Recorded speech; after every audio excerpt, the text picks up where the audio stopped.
Автан сарнай наадмын хүртээмжтэй нийгэм номинацийн сүүлийн шатанд нэр дэвшиж буй төслүүд.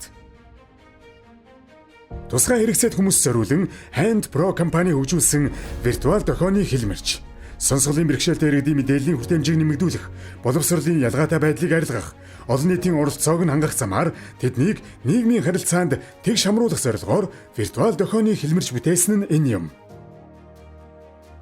Тэгш тусгал төрийн бус байгууллагын хэрэгжүүлж байгаа Монголын сонсголгүй иргэдийн адилслалыг бэхжүүлэх төсөл.